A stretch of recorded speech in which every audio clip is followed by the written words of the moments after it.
Ketika lewat di sana, si perempuan ini dia nggak pakai pakaian seperti pembunuh ya, biasa aja gitu. Si perempuan ini minta berhenti sama Kinardinya, stop dulu pak, itu ceritanya. Dan dia turun dari beca, pergi ke belakang. Si perempuan ini ngeluarin senjata, pedang panjang gitu, dan dia ngedebas kepalanya si Kinardi. Nebasnya diceritakan tuh sangat-sangat gampang sekali, itu kayak dia memang sudah profesional banget. Nggak pakai digorok-gorok, sekali rebas, kepalanya hilang.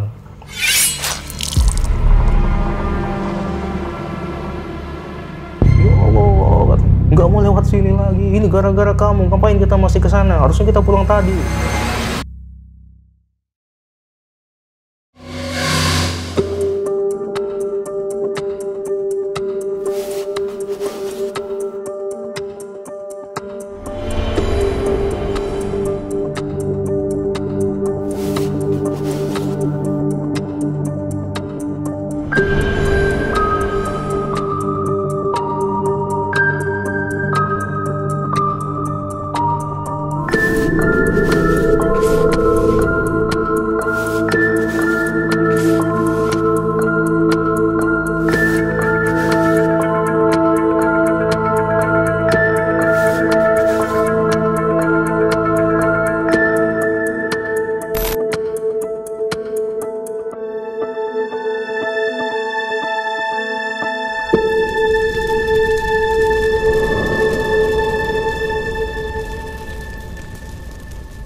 Udah.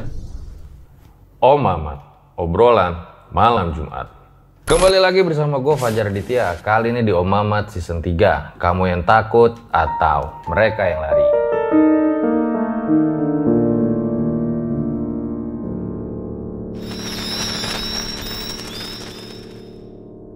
Seperti biasa ya, malam Jumat waktunya sama narasumber. Nah, kayak biasa juga, kalau di RJ5 itu nggak ada setting-settingan. Kalau ceritanya kayak gitu, ya kayak gitu aja. Nah, sekarang di samping gua, udah ada Bang Daniel nih, seorang guru. Langsung aja kita sapa-sapa. Selamat malam Bang Daniel. Malam, Mas. Punya kisah horor di Tapal Kuda. Tapal Kuda itu apa ya Bang? Apakah itu jembatan puter balik yang baru diresmiin gubernur? Sebenarnya Tapal Kuda itu daerah ya, kawasan itu terdiri dari beberapa kota Mas di Jawa Timur. Di antaranya Banyuwangi, Situbondo, Jember, Bondowoso. Dibilang tapal kuda karena kalau kita lihat dari peta itu bentuknya mirip seperti tapal kuda. Begitu. Oh, jadi kota-kota itu mirip seperti tapal kuda. Oh, berarti bukan di Jakarta doang ya? Bukan. Iya. Nah, saya dengar-dengar juga, berarti ini kan menceritakan kisah horor yang di Tapal Kuda itu kan. Ada juga katanya tentang ninja Banyuwangi ya? Oh iya, benar. Di Banyuwangi dulu pernah ada isu ninja kan, sekitar tahun 1998 gitu. Itu isu ninja itu emang sebenarnya bukan rahasia lagi ya, udah banyak tahu gitu. Mulanya mungkin diawali dari pemberantasan orang-orang yang diduga punya praktik ilmu hitam gitu Mas. Jadi orang-orang itu tiba-tiba saja didatangi oleh sosok dengan pakaian hitam dan penutup kepala gitu. Dan dimana sosok itu ya mengincar orang-orang yang memang diduga punya ilmu hitam. Biasanya dibunuh di tempat atau kadang sebelum dibunuh biasanya kalau katanya beberapa orang saksi, rumahnya biasanya akan diberi tanda silang merah dulu. Ya itu kan heboh banget dan itu bukan di Banyuwangi aja ternyata ya. Di daerahnya Bang Daniel ini juga ngalamin ya. Dampaknya itu seantero Tapal Kuda sih pada waktu itu. Oh gitu, sekapal kuda itu? Sekapal kuda. Di tahun 98? 98. Oke, baik, ditahan dulu ceritanya Bang Daniel. Nah, Bang Daniel ini kan punya buku nih. Dia tuh menceritakan tentang kapal kuda tadi ya? Tapal kuda tadi ya? Tapal kuda. Nah, ini bukunya nih Bang. Mana dia? Apa judulnya Bang? Judulnya... Boleh naikin gitu? Judulnya Pesta Bunuh Diri. Pesta Bunuh Diri bercerita tentang salah satu dari tempat-tempat yang memang punya sejarah dan juga legenda di daerah Tapal Kuda, Mas. Ada banyak ya berarti Banyak ceritanya. banget. Karena kan banyak kota ya. Tiap kota kadang nggak cuma punya satu tapi punya banyak banget. Oke, kalau mau beli di mana Bang? Bisa bisa dilihat di gagasmedia.net/Pesta Bunuh Diri untuk baca capture secara gratisnya, dan info pemesanan juga ada di sana. Oke, nanti linknya bakal gue taruh di deskripsi. Nah, sebelum dilanjutin, kayak biasa ya, dukung terus konten-konten RJ5 dengan cara subscribe, like, komen, share yang banyak biar gue makin semangat bikin videonya. Jangan lupa juga follow Instagram gue Daryl Aditya biar cepet centang biru. Terus jangan lupa sekarang RJ5 punya akun TikTok nih yang udah verify. Dimana di TikTok itu banyak cerita-cerita horor pendek yang nggak bakal ada tayang di YouTube. Jadi langsung aja di follow. So, gue rasa langsung saja berikut adalah ceritanya.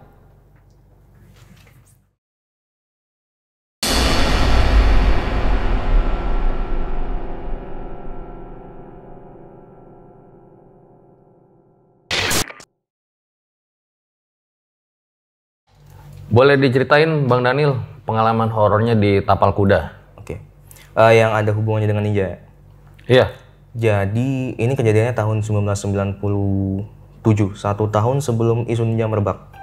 Waktu itu saya masih SD sih mas, masih SD.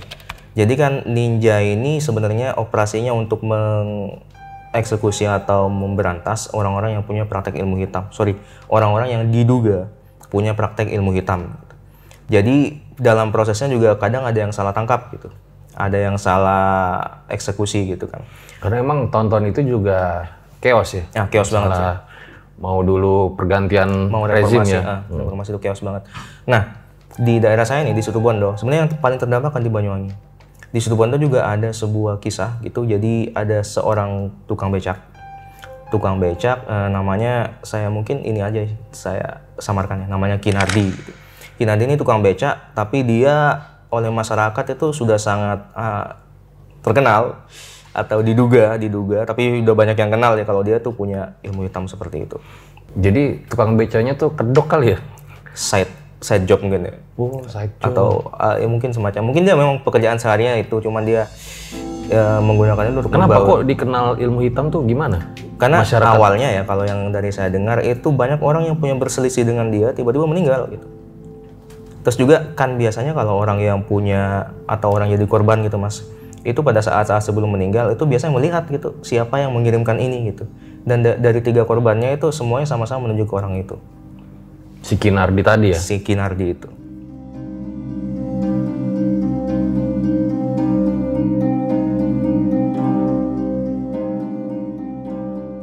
Nah, pada saat ninja ini sudah mulai masih isu, belum ada aksi gitu. Si Kinardi ini sudah berkali-kali juga dibunuh oleh orang yang tidak suka sama dia. Tapi berkali-kali juga Kinardi ini lolos dari pembunuhan. Ditusuk, udah. Diracun, udah. Dibuang juga, diasingkan, udah. Tapi dia balik lagi seolah nggak ada apa-apa gitu. Puncaknya pada tahun 1998 ini, nah isu ninja ini sudah bukan isu lagi, tapi sudah mulai aksi. Itu di Situbondo juga udah rame tuh. Jadi mungkin yang paling banyak korbannya memang di Banyuwangi ya. Tapi dampaknya ini ke seantero Tapal Kuda sih waktu itu. Di Situbondo. Yang Kinardi ini kan di Situbondonya gitu. Kinardi ini dapat penumpang, jadi dia kan tukang becak kan. Dapat penumpang perempuan. Perempuan ini minta diantarin sama Kinardi untuk pergi ke sebuah tempat. Saya lupa nama tempatnya, tapi diceritakan tuh tempatnya di sampingnya desa gitu. Dan harus lewat di tempat yang sepi dari pemukiman penduduk.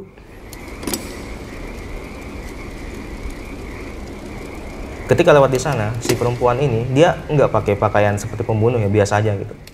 Si perempuan ini minta berhenti sama Kinardinya, stop dulu pak, itu ceritanya. Dan dia turun dari becak, pergi ke belakang. Si perempuan ini ngeluarin senjata, pedang panjang gitu, dan dia ngedebas kepalanya si Kinardi.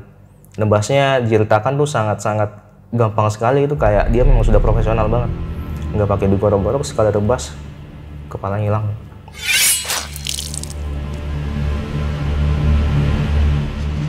Nah, usut punya usut, kenapa harus perempuan? Kinardi ini berkali-kali dibunuh, percobaan pembunuhan oleh laki-laki dan selalu gagal. Ada orang yang bilang kalau Kinardi nggak bisa dibunuh oleh laki-laki, harus oleh perempuan, dan bukan perempuan sembarangan. Dan sampai sekarang keberadaan perempuan ini masih misterius. Dia siapa nggak ada yang tahu sih. Serem juga ya. Cewek yang kelihatannya baik-baik gitu ya. Toto malah nebas kepalanya ya. Dan nggak cuma itu. Jangan itu ninjanya lagi. Bisa jadi. Tapi nggak cuma itu.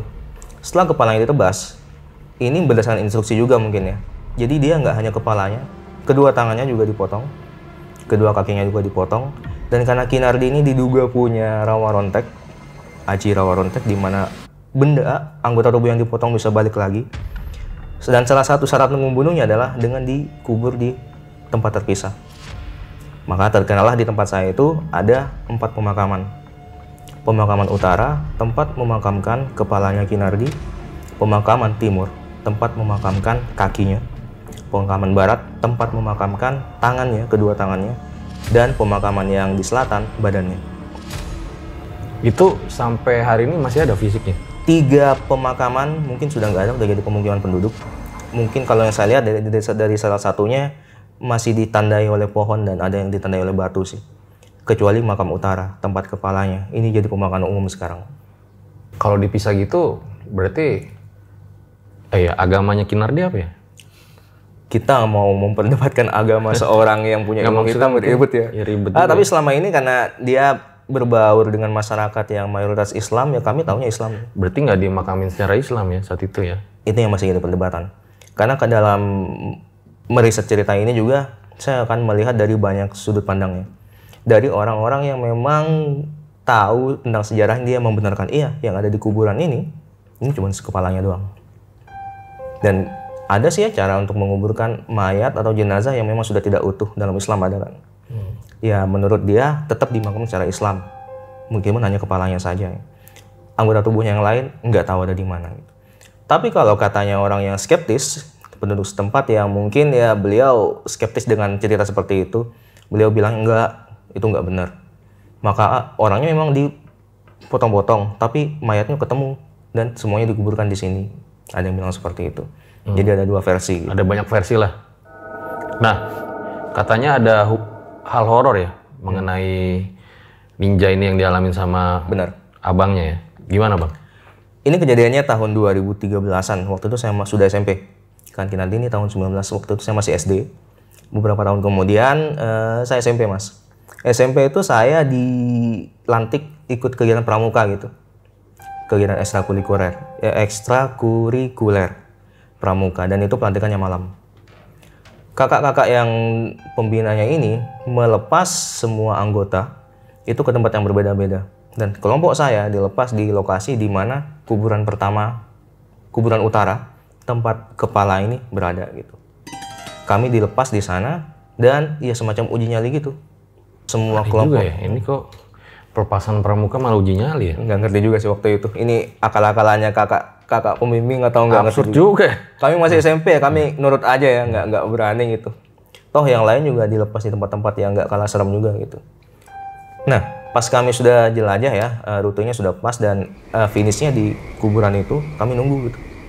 Berapa orang nih saat itu? 7 orang. 7 orang kami nunggu, lama banget.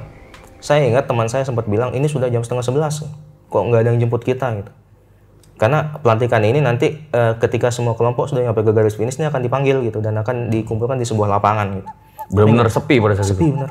Dan benar-benar nggak ada yang jemput kita sampai jam 10:30 gitu. Akhirnya karena mungkin bosan ya. Teman saya tuh ngelihat ada makamnya Kinardi ini di kuburan itu. Dan dia cerita itu. Saya pernah dengar nih kalau ini di dalam sini cuma kepalanya doang. Tambah takut lah kita kan. Cuman teman saya ngomong gini, dia orang skeptis. Di atasnya si kuburannya Kinardi ini itu ada pohon cempaka di sampingnya, dan di pohon cempaka itu ada semacam kayu kering, ada talinya warna kuning digantung ke pohon cempaka dan menggelantung di atasnya makanya Kinardi itu. Kayu itu diambil, teman saya yang skeptis diambil, dia bawa. Ketika diambil, benar kakak pembimbing datang, ayo kamu dari tadi dipanggil, kok nggak cepat ke lapangan gitu, yang lain sudah ke sana ya. Kami dari tadi nunggu sini. Apa? Kami sudah 3 kali bolak-balik ke kuburan sini nggak ngeliat kalian, kata kakak pembimbing. Jadi kami seolah-olah nggak kelihatan di sana gitu. Padahal ini sudah jam 10:30 lebih. Sampai di lapangan pengukuhan kan ya, pengukuhan pelantikan, kami sudah selesai. Dan saya bertuju itu nggak langsung balik ke rumah mas. Jadi kami nginep di sekolah, tidur di sekolah. 2 kelompok. Jadi ada sekitar 15-14 orang. Itu kayunya masih di bawah? Masih di bawah sama teman saya.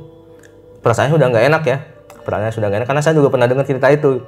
Sementara teman-teman yang lain kan, kami di pesantren ya Mas ya, jadi teman-teman kami itu nggak semuanya dari desa yang sama, ada yang dari luar daerah gitu.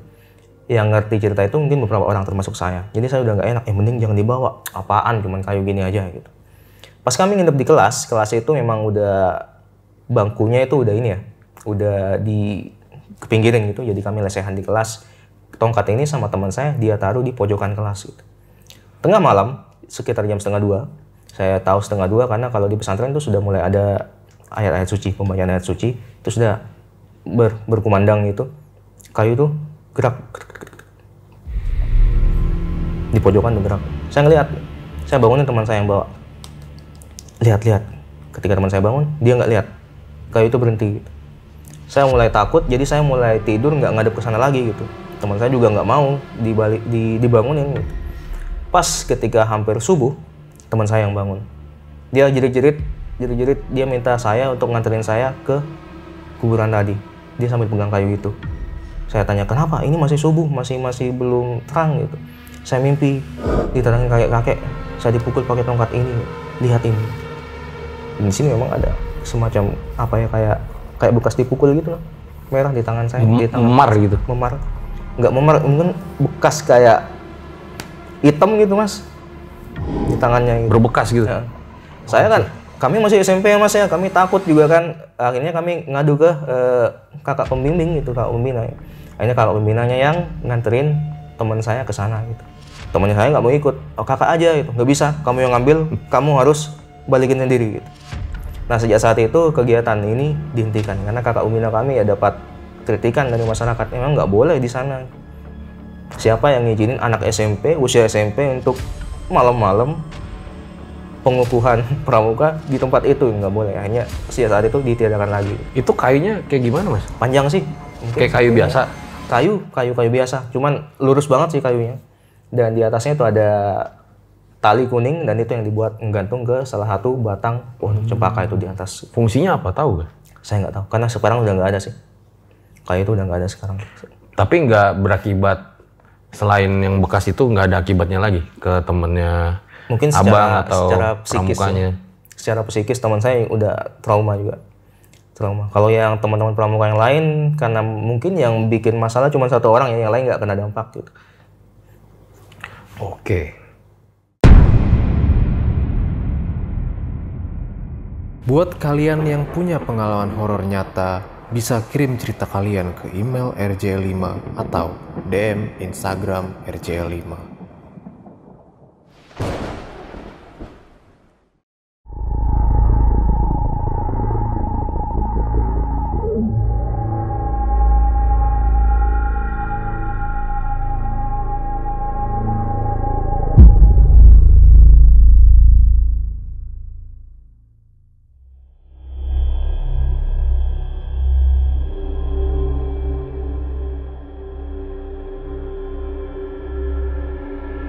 Jadi Bang, mungkin boleh dijelasin dulu ke teman-teman mengenai tapal kudanya gitu.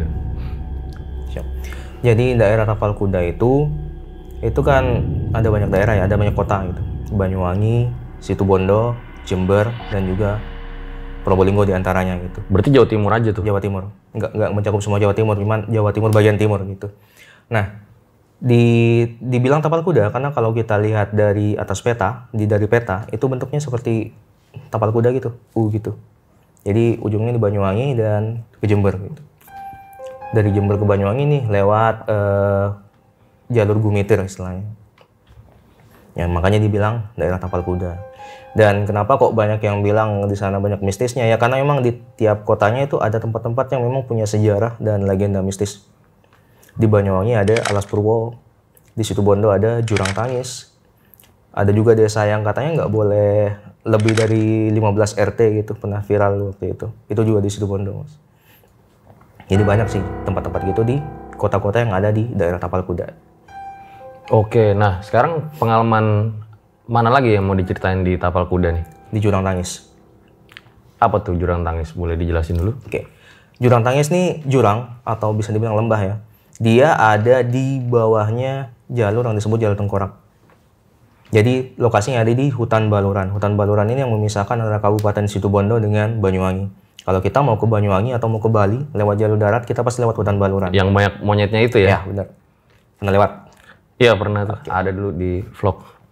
Nah, kalau kita lewat sana, di pertengahan itu ada yang namanya jalur tengkorak. Ini disebut jalur tengkorak karena memang di sana rawan kecelakaan. Biasanya tiap bulan ada aja, meskipun cuma kecelakaan ringan. Dan sering kalinya kecelakaan berat. Karena memang medannya memang susah banget, Mas. Turunan, tanjakan, belok, dan lain-lain. Sering ada truk yang kehilangan kendali juga di sana. Di bawah jalur tengkorak ini, ada tempat yang disebut Jurang Tangis. Oh. Ini jurang dalam banget, kedalamannya kira-kira 18 meter ke bawah. Itu punya legenda dan juga punya sejarah di sana. Kalau legendanya disebut Jurang Tangis karena dulu ada seorang perempuan yang janjian dengan kekasihnya di sana, tapi ketika kekasihnya datang, perempuan itu malah ditendang ke bawah. Dan dia dendam, sehingga dia menangis di bawah. Maka dikasih nama Jurang Tangis. Nah, sejarahnya ini yang mungkin agak sedikit berdarah-darah. Jurang Tangis ini pernah dibuat menjadi tempat pengasingan atau pembuangan di era-era pemberontakan tahun 1965. Mayat-mayat yang diduga menjadi bagian dari pemberontakan itu dibuang ke sana dan jumlahnya ribuan. Dibuang hidup-hidup, ketika sampai di bawah sudah nggak jadi mayat. Karena tinggi banget kan. Di bawah sudah hancur. Berapa tingginya tuh? 18 meter. 18 meter itu jurang? Iya. Tinggi banget ke bawah gitu. Oh, jadi ada kisah kelam juga ya? Ada kisah kelam juga. Bahkan dulu juga sering banget ketika lewat di sampingnya Jurang Tangis tuh nemuin mayat-mayat gitu, mayat-mayat asing itu. Hasil operasi-operasi pada masa saat itu. Dan biasanya di mayat itu juga kadang langsung dikasih uang biaya untuk menguburkannya di bawah. Maksudnya biaya gimana? Orang-orang yang dibunuh itu dibunuh oleh seseorang atau bisa dibilang penembak misterius pada zaman itu. Biasanya yang dibunuh preman atau orang-orang yang memang meresahkan masyarakat. Tapi pembunuhnya ini nggak langsung menguburkannya, jadi membuangnya di pinggiran-pinggiran Jurang Tangis itu dan dikasih uang agar orang atau warga setempat mau menguburkannya sebagai upah. Oh, sampai seperti itu ya? Sampai seperti itu. Iya. Dari sejarah itu yang awalnya hanya legenda menyentuh sejarah, akhirnya menjadi mitos atau urban legend setempat. Dimana ketika kita lewat di jalur tengkorak di Jurang Tangis itu, kita akan mendengar suara-suara. Suara tangisan. Ya. Untung pas saya lewat belum tahu nih. Lewatnya malam atau siang gitu. Siang, enggak ada kalau siang. Biasanya dengarnya malam. Memang itu kiri kanan lebat sekali hutan ya. Hutan jati. Pohon ya. Hutan jati sih. Ya lebat ya. Lebat Dan banget. banyak monyet-monyet yang ke jalan juga. Banyak banget. Karena kan di Baluran juga daerah ini sih, daerah wisata. Ada wisatanya juga di Baluran gitu. Nah, pengalaman abang sendiri gimana? Waktu itu, ini baru-baru sih kejadiannya pas 1 tahun sebelum nikah ya. Saya dan teman saya yang bernama Vicky, kami pergi ke undangan atau resepsi pernikahan teman yang ada di Banyuwangi. Kami tinggal di Situbondo. Jarak rumah kami dengan Jurang Tangis ini dekat banget sih. Jadi desa kami, desa sebelah, ini sudah masuk hutan Baluran. Dan kami harus nyebrang hutan Baluran untuk pergi ke resepsi ini. Kami berangkat siang, Mas. Di resepsi sore. Resepsinya lama, terus ada kakek-kakek gitu. Kakeknya atau saudaranya teman saya yang lagi nikah gitu. Dia seperti ngasih peringatan sama kami. Cong, Pakai bahasa Madura. Cong ini artinya panggilan laki-laki. kamu pulang jam berapa? Nanti agak malaman gitu. Mending kamu pulang sekarang, jangan terlalu malam. Karena kalau kamu pulangnya malam, nanti nyampe di hutan, malam, gelap, bahaya. Kami memang nggak berencana pulang secepat itu karena habis dari resepsi kami masih mau jalan-jalan berdua gitu. Akhirnya ya kami iyain aja, kami anggap cuman nasihat orang tua ya. Gitu. Memang resepsinya tuh di mana? Di Banyuwangi. Ngelewatin Baluran dulu sampai habis. Iya benar. Itu di Wongsorjo sih. Daerah Wongsorjo. Berarti sampai habis dong ya? Sampai habis. Sampai habis. Kan ngelewatin itu kan memang untuk perbatasannya Situbondo dan Banyuwangi sih. Lewat hutan itu. Kami keluar dari resepsian acara itu sekitar pukul 5 sore dan tidak langsung pulang ke Situbondo. Jadi masih jalan-jalan. Jalan-jalan sekitar jam 9 baru kami balik. Jam 9 masuk hutan.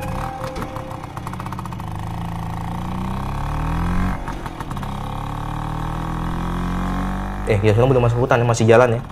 Ini satu motor aja? Iya, satu motor. Berdua tuh? Berdua. Yang di depan teman saya bonceng. Motornya motor saya. Pas kami pulang jam 9 malam, nyampe hutan itu sekitar sudah jam 10. Dan nyampe di jalur tengkorak, itu sudah sekitar setengah 11. Di jalur tengkorak ini kami nggak sadar kalau kami sudah masuk ke jalur itu. Sampai akhirnya motor saya lampunya mati, Mas. Lampunya mati dan mau nggak mau kami turun. Teman saya nyetir itu langsung ke pinggir. Dan ketika turun kami langsung sadar kami berada di mana gitu. Ini kayaknya sudah masuk di kawasan jalur tengkorak. Karena dari jalan yang awalnya biasa aja udah mulai berliuk-liuk dan naik turun gitu. Dan kiri kanannya pohon semua. Dan ingat kakek-kakek tadi, selain dia menasihati kami agar tidak pulang terlalu malam, satu nasihat lagi dari beliau, yakni kalau kami lewat di jalur tengkorak dan dalam keadaan sepi, mending turun dulu, nunggu mobil lewat, atau nunggu sepeda motor, atau nunggu ada kendaraan lain. Jangan maksain. Tapi karena kami sudah terlalu malam, kami nggak ingat itu. Kami baru sadar kalau nggak ada mobil sama sekali. Ya, itu kan jalur industri ya, Mas ya. Biasanya ramai meskipun sampai malam. Dan itu sepi kondisinya saat itu. Akhirnya kami menepi. Kami mau sudah nekat ya, kita nggak mungkin lama-lama di sini, apalagi lampu udah nggak nyala. Kami nekat mau terus nerobos tanpa lampu, pakai HP. Ternyata mesinnya mati. Jadi setelah lampunya mati, mesin motor saya juga mati. Padahal itu motor baru. Terpaksa kami dorong dong. Kami mendorong sepanjang jalur tengkorak berdua, saya dan Vicky. Itu kalau malam monyetnya ada juga? Nggak, biasanya waktu itu nggak ketemu sih. Biasanya ada sih, tapi kebanyakan udah nggak di pinggir jalan, lebih ke atas pohon gitu. Takut juga kan ketabrak gitu. Oke, terus? Sepanjang jalur tengkorak kami mendorong, dan ketika mendorong ada satu ini lagi, Mas, aturan ya. Mungkin ini sudah banyak dibicarakan orang-orang, kalau kita lewat di tempat angker kita nggak usah ngomongin apapun, apalagi ada hubungan dengan itu, karena biasanya akan diganggu gitu. Dan kami sepakat untuk tidak mengomong itu. Jadi kami dorong. Ketika sudah mulai agak ke tengah jalur tengkorak, kami mendengar sesuatu.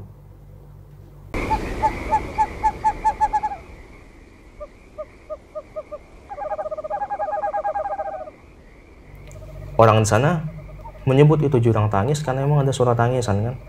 Dan selama ini saya hanya menganggap itu cuma mitos saja. Tapi malam itu saya mendengarnya. Tapi itu bukan tangisan. Itu lebih seperti teriakan dan banyak orang gitu. Kalau Mas pernah nonton visualisasi siksa neraka, mirip seperti itu sih. Dan itu letaknya jauh. Antara jalan dengan jurang tangis itu masih ada semacam hutan jati gitu. Hutan jati itu kan kalau ditanam sangat rapi banget ya, Mas. Jadi antara jarak pohon ke pohon itu seperti terowongan gitu. Dan itu menggema suaranya sampai ke jalan. Itu kedengaran. Dan saya yakin teman saya juga sebelum dia menjelaskan akhirnya, saya yakin waktu itu dia dengar. Tapi kami sama-sama nggak mau ngomong apa-apa. Boleh dicontohin yang didengar saat itu? Itu seperti suara orang teriak. Dan itu banyak. Kayak gimana? Boleh dicontohin? Dia mengerang seperti kesakitan. Laki-laki, perempuan.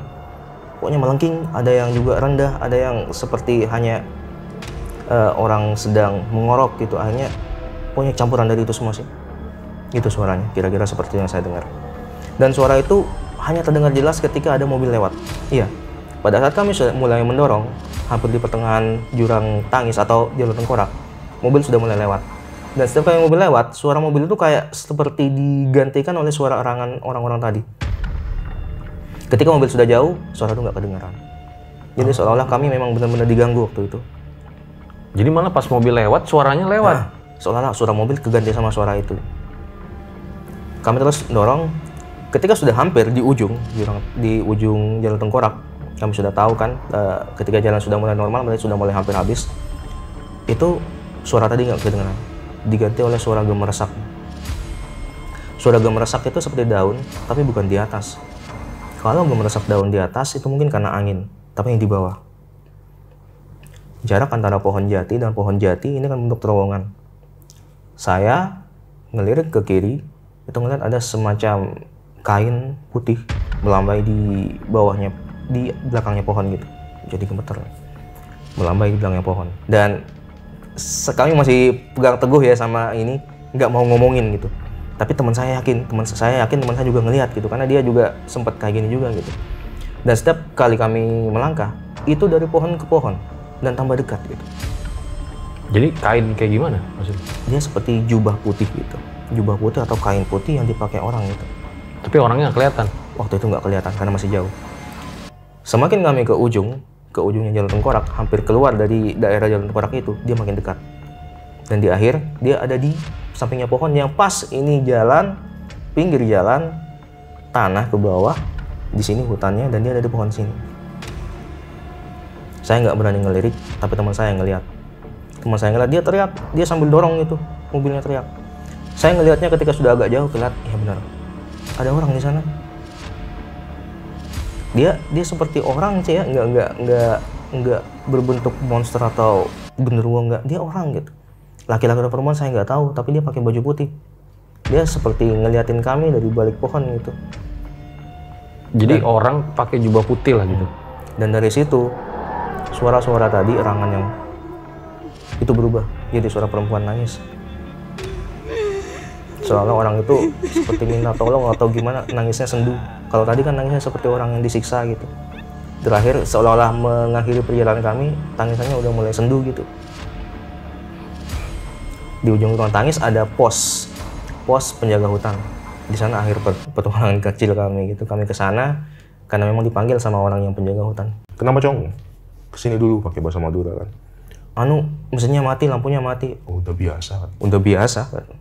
Berarti kami bukan cuman yang pertama dan satu-satunya selama ini gitu.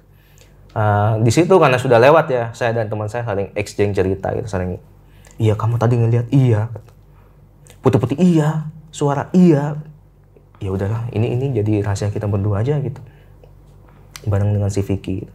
Dan si bapak-bapak yang bantuin kami untuk itu, motornya langsung nyala sih ya, nggak dia-apain sama si bapak itu. Coba pinjam kuncinya, nyala gitu, lampunya nyala, udah gitu, dan dia minta uang.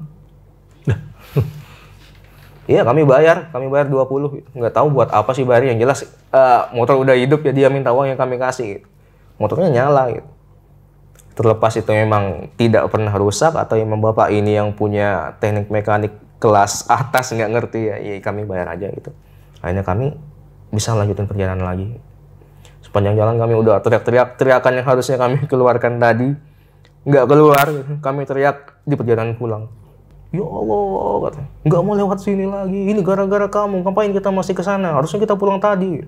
Saling debat itu di jalan seperti itu. Nggak, akhirnya sampai di rumah dengan selamat. Sampai di rumah dengan selamat, alhamdulillah. Dan nggak ada lagi jubah putihnya, nggak ngikutin. Nggak. Cuman sampai sana doang. Dan itu nih, selama ini kan hanya dengar ini aja ya, ceritanya aja. Dan saya sedikit skeptis dengan cerita terlalu masif seperti itu. Tapi setelah pengalaman itu, saya percaya sih di sana emang nggak bisa macam-macam kita. Oke, mungkin ada lagi Bang Daniel yang dialamin di Tapal Kuda untuk yang mau diceritakan. apa ya? Kayaknya pengalamannya banyak sih. Banyak sih. Saya lihat nih. Kan tempat Terakhir mungkin nih. Tempat di Tapal Kuda nggak cuma satu, Mas. Banyak kota kan. Yang tadi kan di Situbondo. Nah, ada nih di kota Arjasa. Di mana? Arjasa. Dia masih bukan kota sih, dia masih kawasan satu kabupaten dengan Situbondo. Tapi daerah Arjasa. Ini ceritanya tentang kuburan, Mas. Kuburan. Sana nyebutnya kuburannya mungkin kuburan Cina gitu katanya. Kuburan Cina. Sebenarnya yang horor bukan kuburan Cinanya, tapi rumah di depan kuburan Cinanya. Ini lokasinya di jalan raya, di jalur Pantura gitu. Rumah ini udah dari lama, Mas. Dia satu-satunya rumah yang ada di sana. Letaknya agak menjorok ke belakang dan selalu sepi. Ceritanya rumah ini sering banyak penghuninya gitu. Maksudnya berganti-ganti. Jadi dihuni orang, ditinggalkan. Dihuni orang, ditinggalkan. Itu memang sekitarnya rumah juga? Gak ada rumah. Berarti satu-satunya rumah di jalan? Rumah di jalan. Sampai sekarang ada sih. Dan rumahnya itu udah banyak banget tanaman liarnya, itu udah lama gak ditempatin. Kiri kanannya apa ya? Kiri kanannya, kalau di kanannya ini sih ya, sawah kalau nggak kebun, ladang jagung. Di kirinya juga gitu. Dan dia rumah satu-satunya di situ. Cerita ini pas saya kuliah. Jauh sebelum yang barusan. Itu ada gini, Mas.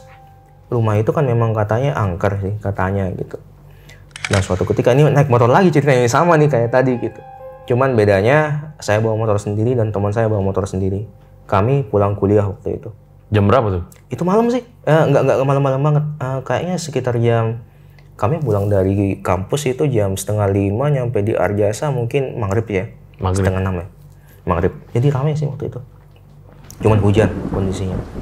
Hujan, motor teman saya yang mati. Businya gitu, basah, mati. Dan matinya dekat-dekat dengan kuburan Cina itu. Akhirnya kami ya terpaksa ya, namanya saya juga kasihan gitu mau ninggalin, jadi solidaritas lah ya, saya juga berhenti gitu. Jadi motor temennya mati lagi nih? Iya. Ini temen yang sama apa beda? Beda. Oh, beda. Beda. Kalau tadi kan temen yang tadi ya, ini teman kuliah lah. Dia motornya mati karena businya basah gitu. Di dekat kuburan Cina itu? Nah, kami menepi di bawah pohon asam.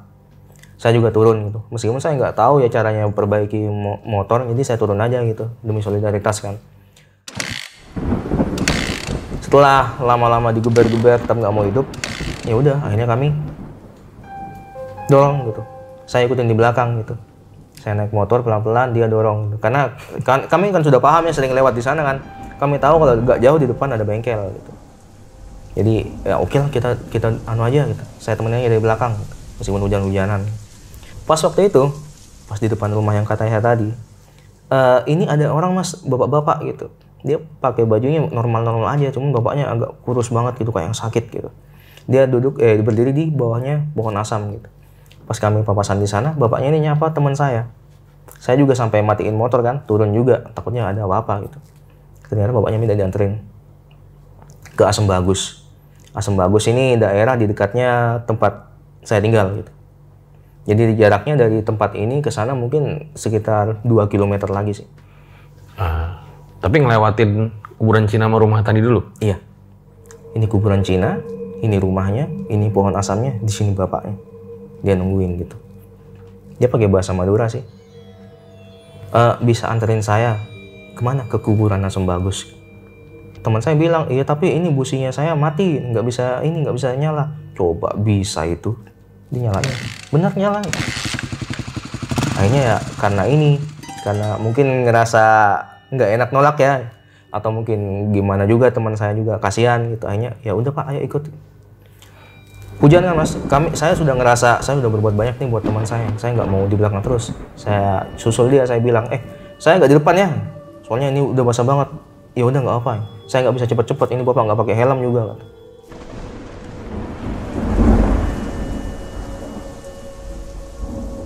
Sampai di Asem Bagus, di kuburan Asem Bagus itu, teman saya klakson, tin. Udah saya pelanin, dia nyalip, wajahnya udah pucat gitu. Kenapa? Bapaknya hilang. Hilang di mana? Ya nggak tahu. Pas barusan ini saya lihat ke belakang udah nggak ada gitu. Terus gimana? Ya udah yuk kita pulang, ini kayaknya bukan orang beneran, ya demit gitu. Akhirnya teman saya dan saya pulang gitu. Yang awalnya dia ada di belakang, dia kebut banget ke depan gitu. Saya juga kebut, takutnya saya yang diboncengin ini. Kebut akhirnya bareng. Pulang. Kami udah pulang ke rumah masing-masing nih. Di saya sih nggak ada apa-apa. Pas tengah malam, jam 12:30, teman saya nelpon berkali-kali, cuman nggak saya angkat. Udah malam banget kan, udah saya capek, kehujanan juga demam gitu. Pas pagi saya lihat udah 17 kali miss call nih mas. Udah saya telepon, dia nggak angkat, nggak aktif. Ternyata orangnya sudah ada di rumah saya. Pagi subuh, jam 4:30. Nil, apa namanya Mufin? Apa Vin? Saya mau cerita sama kamu. Ini duduk. Tadi malam kata. Pas saya nyampe rumah, saya sudah mau tidur kata teman saya. Tiba-tiba klakson motor saya tuh bunyi di garasi gitu. Tin. Kok bisa ada maling kata saya, masih bangun tidur dan skeptis ya. Ada maling? Enggak. Terus kunci motornya ya memang saya tinggalin di motor gitu. Dan itu klaksonnya bunyi tin. Akhirnya saya ke garasi, lampu lightingnya dia juga kedap-kedip. Jadi motor saya kayak ada yang ngidupin gitu. Berarti ada maling. Bukan maling goblok kata teman saya. Terus siapa? Di pojokan garasi itu saya ngeliat bapak-bapak tadi. Terus ya udah saya tinggalin ke kamar. Terus selama kamu tinggal di kamar gimana? Nggak gangguin bapaknya? Nggak ada, dia ada di pojokan terus di kamar di garasi gitu. Pagi-pagi saya lihat udah nggak ada, motornya udah mati gitu. Nah akhirnya saya nggak punya solusi untuk masalah ini mas. Kami sama-sama pergi ke seorang guru ya. Bukan ustadz sih, tapi dia ngerti masalah gituan. Orang ini bilang gitu, siapa yang bonceng? Ini, kamu Vin? Iya. bapaknya ini minta gimana? Minta diantarin ke kuburan Asem Bagus. Kuburan Asem Bagus itu yang kuburan Cina tadi? Bukan. Oh, beda lagi? Beda. Kuburan Cina kan di Arjasanya. Ini kuburan Asem Bagus. Di beda daerah gitu. Terus kamu anterin? Iya enggak, soalnya bapaknya hilang. Kamu berhenti di kuburan Asem Bagus, kata si bapak itu, kata si orang yang ngerti itu. Enggak, karena bapaknya udah nggak ada ya kami jos aja. Ya udah, kamu nanti malam sendirian pergi ke kuburan Asem Bagus, anterin bapaknya. Iya, saya mau ketawa sih mas waktu itu. Gimana ngebayangin teman saya pergi sendirian ke kuburan Asem Bagus, nggak bawa apa, suruh nganterin orang yang dia nggak bisa ngelihat gitu. Teman saya juga kayak yang, apaan nih kok kayak gini solusinya? Kamu mau nggak didatangin lagi nanti malam, kata saya. Ya nggak mau, ya udah nanti malam saya temenin. Gitu. Tapi saya di belakang, kamu sendirian boncengin gitu. Bener, teman saya ke Asem Bagus, ke kuburan Asem Bagus malam-malam di jam yang sama. Saya ngikutin agak jauh. Dia turun berhenti di depan kuburan Asem Bagus dan dia sesuai instruksi bapak tadi, dia bilang gitu pakai bahasa Madura, ayo pak, ini sudah sampai gitu. Silakan turun, jangan ganggu saya lagi, bilang gitu teman saya. Dan dia ngerasa kayak ada yang nepuk pundaknya gitu. Teriak dia di pinggir jalan, di kuburan sama kan di pinggir jalan, teriak. Aduh, saya kaget, apa? Kayak ada yang mukul saya barusan gitu. Oh, tapi udah bilang, udah yang disaranin udah dilaksanain. Udah semua, ya udah pulang. Setelah itu mereka, teman saya udah bisa tidur tenang sih. Itu emang sosok kakek-kakeknya tuh kayak gimana? Waktu itu ngeliat juga berarti kan? Iya, lihat. Dia kayak bapak-bapak normal sih. Dia pakai baju kayak kemeja gitu, bukan kayak kemeja, emang kemeja sih ya. Kemeja kalau kami bilangnya baju takwa, kemeja koko lah ya. Kemeja koko terus celana kain gitu, dan dia kepalanya agak sedikit pelontos dan kurus banget sih mas ya. Kulitnya agak kehitaman dan kurus banget, kayak dia sakit banget gitu. Dan setelah itu akhirnya ya udah nggak diganggu lagi tuh? Nggak diganggu lagi.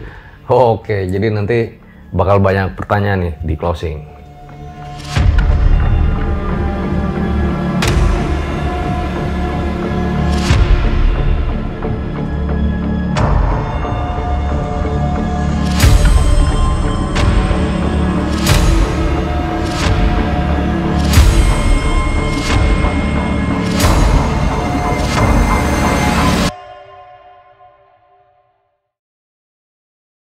Itu dia guys, sebuah kisah luar biasa dari Bang Daniel ya, dimana gue rasa lo semua tuh jadi tahu ya tentang tapal kuda nih, daerah yang ada di Jawa Timur. Nah, kita tanya-tanya dulu nih Bang Daniel. Bang, berarti masih banyak dong harusnya ya pengalaman-pengalaman horor di tapal kuda itu ya? Banyak banget. Dan itu ada di buku ya? Belum semuanya saya tuangkan dalam buku, hanya beberapa gitu. Memang Bang Daniel ini bisa ngelihat setan atau gimana Bang? Nggak bisa, apes doang sih. Saya memposisikan sebagai orang awam yang apes gitu, karena kadang ngelihat, kadang juga dengar dari teman, kadang ketika ke tempat-tempat seperti itu juga diganggu gitu. Oke, guru berarti di sekolah pernah juga apa nggak ada? Banyak sih. Banyak? Banyak. Wah, saya curiga bisa ngelihat kali nih. Enggak. Oh, enggak ya? Nggak bisa. Di sekolah mungkin semacam, kan saya di pesantren ya mas ya. Di pesantren itu ada, tapi mungkin semacam gangguan-gangguan usil aja sih, nggak sampai penampakan frontal dan gitu. Mungkin karena lingkungan pesantren juga banyak disenandungkan ayat-ayat suci kan di masjid. Jadi jin-jinnya mungkin ya jin-jin yang masih bisa dibilang jin baik lah ya. Cuman gangguin orang-orang atau santri-santri yang mungkin malas jemaah gitu dan lain-lain. Oke deh kalau gitu. Gue rasa cukup demikian episode pada kali ini ya. Makasih banyak Bang Daniel, moga sukses nih sama-sama. bukunya ya. Nanti kalau ada cerita-cerita lagi tentang daerahnya bisa banget ke RJ lagi. Siap. Ambil baiknya, buang buruknya. Dengan adanya kisah-kisah seperti ini, jangan malah menjadikan kalian takut. Akan tetapi kalian harus semakin yakin dan percaya dengan kebesarannya. Gue Fajar Aditya, RJ5 undur diri. Ciao.